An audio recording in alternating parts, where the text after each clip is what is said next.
Hey, what is going on, guys? It is Zach with the Firefly Remedy, and today I am bringing you the top 10 most forgotten weapons in Call of Duty history.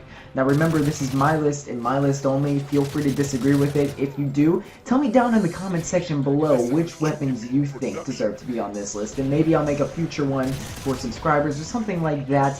But the games you're going to notice, there aren't really any COD 4 weapons in there, mostly because Modern Warfare Remastered came out, so everyone kind of is back on the COD 4 grinds, and it's really just World at War through Black Ops 2, just because I didn't really play, I'll be honest with you, I didn't play much Ghosts or Advanced Warfare, and obviously Infinite Warfare and Black Ops 3 are still relatively new, as well as Ghosts and Advanced Warfare, if you want to look at it that way. But anyway, guys, I'm going to stop talking, let's get into it. Coming in at number 10 on my list is the PSG-1 from Black Ops 1.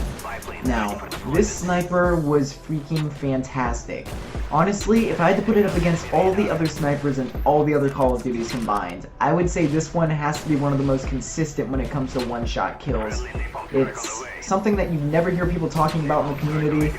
It was beautiful, like the reload was fantastic, it was very satisfying, it was a great gun, and I hope to see it in future Call of Duties. I don't know how they would incorporate it, but we will have to see. This gun was definitely one of my favorite snipers of all time.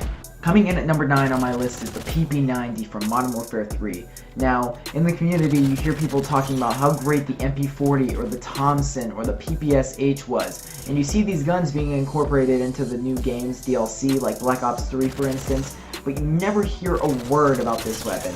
This gun was it in Modern Warfare 3. It just didn't get as much attention as it should have gotten because the MP7 was there and it was great for its time. But this gun deserves much more recognition. You see it in infected game modes, but that's just about it. Coming in at number 8 on my list is the Type 95 from Modern Warfare 3. Yes, another infected gun. So you might be thinking, doesn't this gun get enough attention just from that, considering infected is one of the most popular game modes in Modern Warfare 3? No.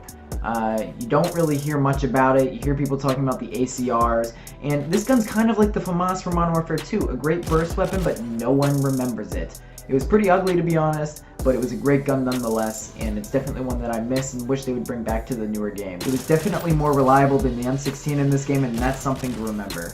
Coming in at number 7 on my list is the SVT-40 from Call of Duty World at War. This semi-automatic rifle was one of my favorites in the game. I used it more than most other people, I'm sure, and it's definitely one you never hear someone talk about anymore. I loved it. It had a high rate of fire. There was no limit on how fast you could shoot it. This was back when modded controllers were a thing, but you didn't even need one. Not to mention, the reload on this weapon was also very satisfying. I think you could say the same for most every weapon in Call of Duty World at War. Maybe I'm just biased. Coming in at number 6 on my list is the Rangers from Modern Warfare 2. Now, these shotguns were arguably, at least in my opinion, the best shotguns in Call of Duty history. They didn't really have much of a range, but they were so freaking powerful, and if you had sleight of hand on these things, you could reload instantly and just take out an entire team. These things were consistently a one-shot kill up close, and they have a high rate of fire. They are definitely one of my favorite guns of all time, even though they're a shotgun. And we're not even at the akimbo bit yet. Wait until you see that shit. I'm sure you guys all remember. These things definitely rivaled the Model 1887s before they were nerfed, and that's kind of what made me decide on the Rangers over the Models. They were just beautiful guns. They looked so cool when you ran around. I loved them. I missed them. Number 6. Coming in at number 5 on my list is the Scar from, more specifically, Modern Warfare 2. It was also in Black Ops 2 and Modern Warfare 3, and regardless, this gun was a powerhouse. It was always overlooked because there was always a gun that was more favorable, but this gun was a treat to use. It had a nice high rate of fire, and honestly, it was probably the most beautiful reticle I've ever seen in my life. You didn't need a red dot on this thing. This thing was beautiful. The sound whenever you put a silencer on was great. It was just a very satisfying gun to use, in my opinion, and it's definitely a gun I'd like to see in the future, as well as virtually all of these guns that I'm talking about. I feel like I'm saying the same thing. But this gun, you never hear people giving it as much credit as it deserves, the Scar H. Coming in at number 4 on my list is the STG-44 from Call of Duty World at War. This gun is also in Modern Warfare, but no one ever uses it, and it was used a lot back in the day in World at War. And if I remember one thing about it, it's the unique sounds from the reload and the shooting. It almost sounded like it shouldn't have been a real gun. But it was a fantastic gun nonetheless, and it's definitely one that I miss. And I always used to make fun of the little red dot sight on it because it just looks so tiny.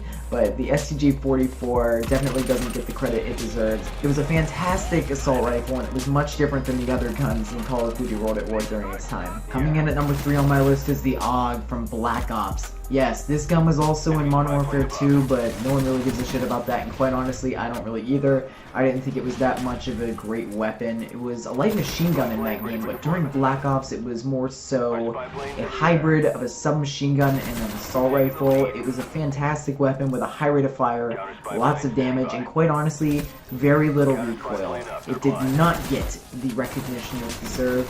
I also really liked the colors on it. It was unique, it was green, and quite honestly, that thing didn't even need a camo. I love the AUG. Coming in at number 2 on my list is another Black Ops 1 weapon, the G11. Now before I get into it, I just want to hate on it a little bit and say this gun was butt ugly.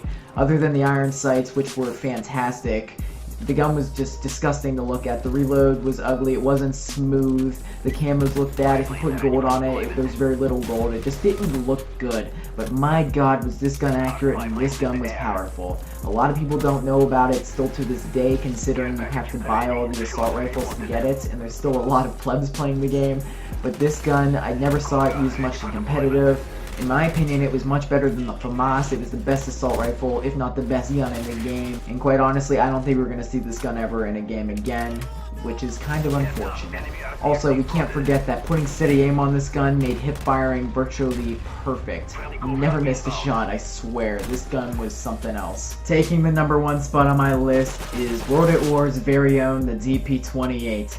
Now this gun, whenever I hop on World at War from time to time, this is the gun that I choose to use. This gun, I'm gonna hate on it a little bit, just like I did on the G11. It's pretty ugly, but you know what? It's ugly to the point where it's almost cool. It's unique. With the mag being on top of it, it's something like we've never seen before. But I gotta say, the iron sights on it are actually pretty good. The aim, not so much, but the damage was fantastic. This thing had a lot of ammo as well, which really made for some great clips if you found the right enemy team, if you found the right spot, stuff like that. This gun, if you don't know what this gun is, it's probably because you weren't around during this time, because there's no way you've heard about it on YouTube, I'll be honest with you. The DP-28, gone but never forgotten.